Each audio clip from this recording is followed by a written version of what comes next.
is like LinkedIn growth agency stuff.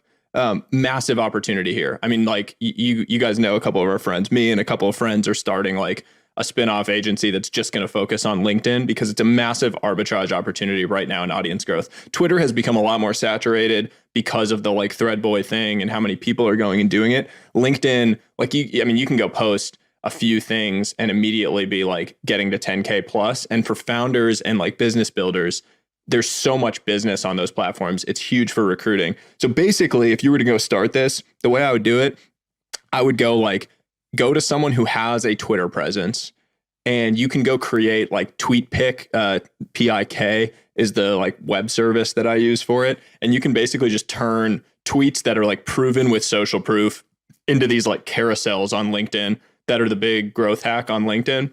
And if you go do that for them and just say like, look, I'll take over your entire LinkedIn presence. You never have to open LinkedIn because people hate opening LinkedIn.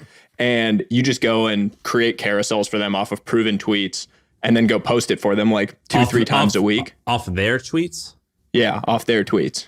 Off their tweets or off of like other writing that exists that they've put out. Like say they've written blogs, like, I don't know. I mean, if you went and found, say it's like Ryan Holiday and he's written a ton of blogs that are all over the place, but doesn't have a massive LinkedIn presence. You can go like turn his blogs into just shorter form writing that you put into posts on LinkedIn and say, hey, I'll post for you 3 times a week. You never have to log in. Don't even worry about it. And we'll grow you to like 50K by the end of this year. Either pay as like, charge as like a success fee. Like if you get to this level, you pay me this, or you just say like, pay me $5,000 a month and I'll do this for you, $2,500 a month and I'll do this for you. And the amount of time it would take you is literally like, I mean, you could probably do like an hour a week to cover a single person. So like, call it 4 hours a month and make $5,000. It's like an awesome arbitrage opportunity. So that's one. Like it. Any thoughts on that, Sam? I think it's awesome. Yeah, I've been doing a similar thing. So I hired this guy as a content remixer for me. And basically it was take content from the pod or Twitter and remix it into content on other platforms. And I focused him on LinkedIn because I thought the thing you just said, I had kind of a hypothesis that that's true. And I'm now at 38,000 followers on LinkedIn and I haven't opened LinkedIn once. So if you see something on LinkedIn, stop me writing it. It's me. I mean, the same thing happened to me, but it's not me writing that. But hold on, Sean. Right. So you got 38,000. Let's say that you post a product. By the way, this is like in 2 months or something like that. Let's say you post a product that cost, or your power writing thing. Let's say it's $1,000 and you sell $1,000 thing to your 38,000 followers. How much revenue will you make from that? I don't know. Haven't tested it. Sahil, you might know better, but I also haven't been doing it for long enough. I wouldn't expect to be able to get value because I don't think I've given enough yet. Like with Twitter, same thing, like people see, oh man, you guys you can sell a course. You can just like say you're doing this new thing. You get a bunch of signups. It's like, yeah, but doing this podcast for 3 years, 300 episodes, hundreds of hours of content that somebody's listened to. So yeah, they trust you and they know they've come to a decision, whether you're smart and interesting or whether you're full of shit. And they've done all that work and I've done all that work beforehand. So then when you make an offer, it's just a simple yes or no. Does it fit their life? Do they think it'll drive value? They already trust that you could do it. On LinkedIn, I wouldn't bet that would happen yet because it's just been so recent. Yeah, I think you have to get, I mean, there's a bar that I think you have to get over from a follower count standpoint if you use that as a proxy before you can like conceivably harvest value. You got to like, plant enough seeds over a period of time, to Sean's point. I think like 100K is probably the point at which you can start harvesting value from LinkedIn. Justin Welsh is this guy that you might have seen on Twitter or LinkedIn. He was like kind of like Godfather LinkedIn influencer. And I think that dude now is making like 100K plus on not even cohort-based courses, just like auto courses that he generally just promotes through LinkedIn. He has a newsletter now that he's built through LinkedIn, like built on the back of LinkedIn. And now he's bigger on Twitter because he's managed to like cross across all of those. But he's doing over 100K a month in sales revenue on his courses, which are just like, they're not cohort based. So he's like putting in no time now that he's got them stood up. This is interesting. Sean, have you seen what Sahil's been doing on Instagram? On Instagram? No. So basically, your boy's blowing up. So listen to this. So around the same time. Is it just dad content? No, listen. Dude, it's just hair. It's just mostly hair. and shirtless type of pics stuff. and abs. Thirst traps. But around the same time, so Sahil and I both around the same time were like, all right, let's take Instagram seriously. So I started doing it, and I was beating him nicely, adding 1,000 people a day. I think I started with 5,000 people, and I got to like 48 or 50,000 in a very short amount of time. And he was doing his thing. I was like, you need to post twice a day, I think. And he starts doing that, and then he just kind of like has rocketed past me. Now he's got to 62,000 followers in a very short amount of time, adding 1,000 or 2,000 people a day. And he's doing this exact same thing where he's taking his tweets that do well and just posting them on his Instagram. And like, so 2 points here. One, there's a world where this is just total vanity nonsense and a complete distraction from people who have like their main thing. On the other hand, what I'm curious about is how much revenue can this drive to people if their goal is not to be a famous person. Their goal is just to sell more shit of whatever they own already. And so I'm curious, Sahil, does this actually drive revenue for things other than your ego? I mean, right now it's generating about so Instagram this past month, I think, generated 1,000 newsletter subs for me just through the link in my bio. And that's like, on average, I probably had 35,000 followers during the month, and it generated that many. So conceivably, as it continues to scale, it'll drive, well north of that as it moves. And if you think a newsletter subscriber for me is worth, just off of my sponsor revenue, probably like $3 to $4 per sub. And then if you take into account my book that's going to come, where it's like extremely valuable to me if they buy a book, I mean, it's a bunch of money a month that's coming off this that scales over time, right? And that's just Instagram. And you think about LinkedIn, that's another big driver.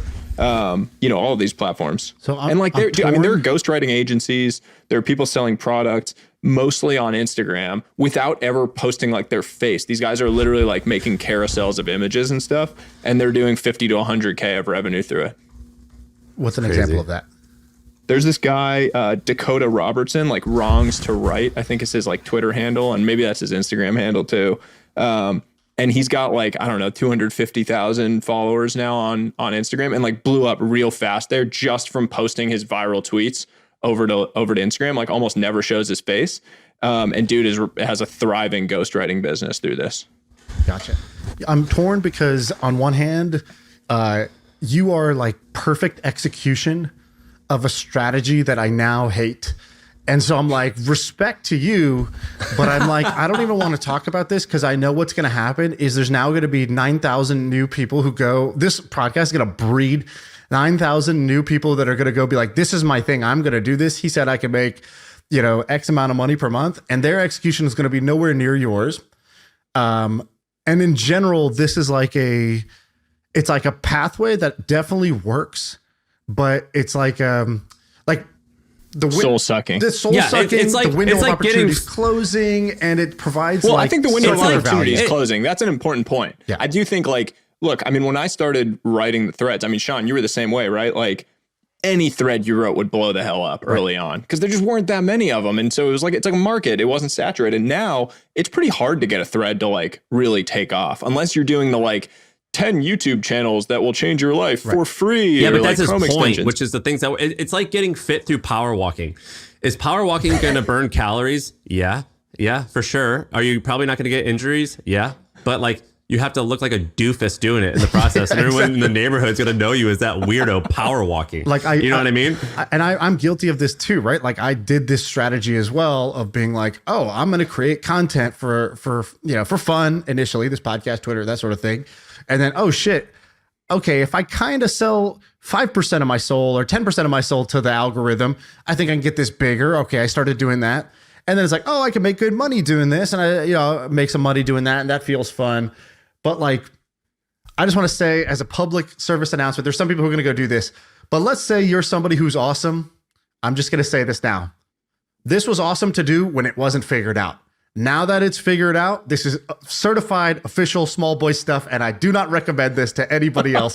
And I myself have stopped doing this too. I haven't posted a thread in But if you are interested in this lame ass shit, Sahil's the guy. And Sahil is perfect execute. That's the difference, though. Anything I tweeted this. I'm sitting in this house because of it. I tweeted this. It's a lovely house. It's a lovely house. I write. No, tweets. I mean, look, you have to figure out what the area is where you're going to do it that's not crazy saturated and cringe. And to your point, like you got to figure out what % cringe are you willing to be. Like if writing a thread is 10% cringe, like what level above that just natural baseline are you When are you willing going to figure that out? Are you talking Me?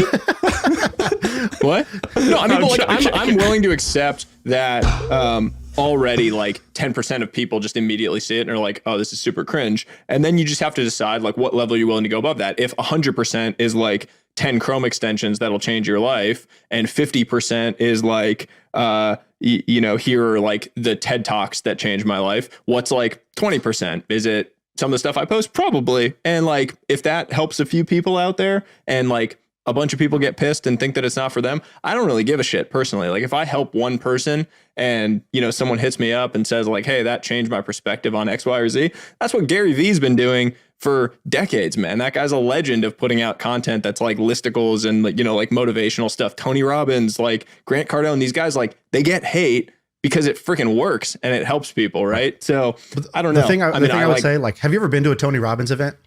Yeah. And, I'm sure if you went to what, like an Unleash the Power Within or something? Yeah. Great. I went to, loved it, thought it was amazing. I don't know if you liked it. You could give me your quick reaction, but I have a different point. Yeah.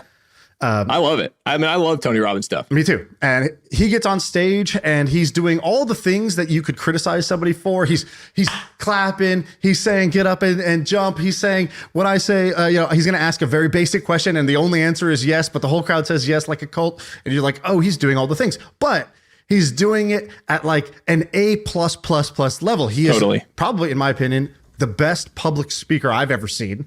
And I've seen a lot next to like Obama. Yeah. He is.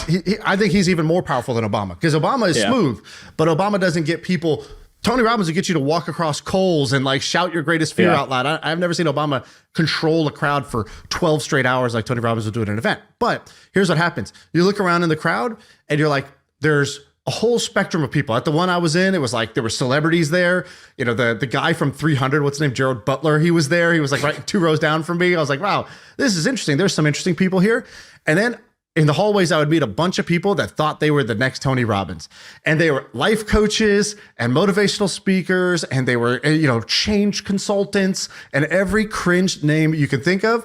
And then you go look at their stuff and it's the same concept, but not executed at that level.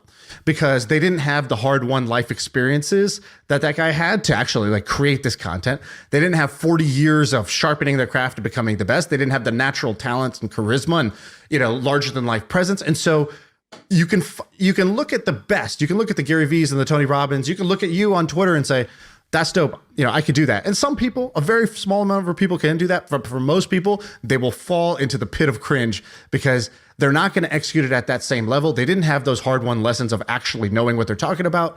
And they're going to end up in this like weird middle ground. And I think that's the scary part. I can't find this client info. Have you heard of HubSpot?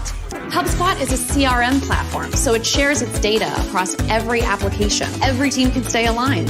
No out-of-sync spreadsheets or dueling databases. HubSpot. Grow better. I mean, that's kind of like, that's like any market though, right? Like, someone starts a company and it's the A+ version of like a restaurant chain. Someone starts a restaurant chain that's like the A+ of that thing. And then a bunch of people come in to try to mimic it. And it's like the B+ version and, like whatever, like say In-N-Out is the A+ burger version. And then someone tries to come in and start the like Five Guys or whatever next. I'm probably going to get hate for saying In-N-Out's better than Five Guys, but whatever, like you kind of have the diluted versions. And the question is like, A, do you care that you're the diluted version of Tony Robbins if you're making money doing it and taking care of your family? Because like, I know a lot of people that are just like, I don't give a shit. Like, I grew my audience, super cringe stuff, and I'm making 25 grand a month. I was making 5 doing my prior job or 10 doing my prior job. I'm making this sitting at home and I get to spend time with my kids. What do I give a shit if a bunch of tech people think that I'm cringe? Like, I'm making money. It is what it is. And so I appreciate that too. The other thing I would say is like, what game are you playing? Like, what is the long-term game you're playing? And for me, I was always thinking about like, what is the thing I'm trying to build long-term? Like, I wasn't trying to be, a Twitter thread, like a thread guy. Like, that's not my long-term vision of what it was. It vaulted me from being a nobody private equity guy, as you said, to like, I signed a book deal last month, like a big book deal last month. Like I raised a fund. I never would have been able to raise a fund as like this nobody VP in private equity. And so to me, it's like, what are you actually parlaying that shit into as you continue to go? If you're able to find the thing that you think you're A+ at, even if it's for a short period of time, like how are you using that to vault yourself into that next level where you're like, I'm not even in the same class as these other guys that are doing the thing I was doing previously because I moved into whatever that next, that like upper echelon is. Dude, are you worried about Elon screwing it up for you? Not really. You know what's funny? Well, did you see what really quick? He like said something, and then Steph, my old coworker, said like, "Does this mean that like the Thread boys are going to go away?" And I actually forget his reply. What did he say? But it sounded like he was saying. I think yes. he did like a crying emoji. I mean, yeah, like I think it was something about he said, you could basically like put a long form text onto a tweet, so you don't have to like. People were used to take a screenshot of like their notes app on their phone to post a long form thing. I think all that stuff is good. I mean, like. Look, I've already benefited from being early to a market. Like I grew to a big level. I built a brand that now extended into things that I own, like the newsletter, that's gotten quite large and is growing faster, like the fund or like the book, whatever it is. I would be more worried if I was like just starting out in any one of these things and like had dedicated all this time. If you've rewound me a year and I was like just starting to get all these things going, I'd probably be a little more worried. But the reality is it's like, eat or be eaten, man. If you're not like figuring out the new way to be on the front of something and be building in these other areas, you're in for a tough time no matter what. Let's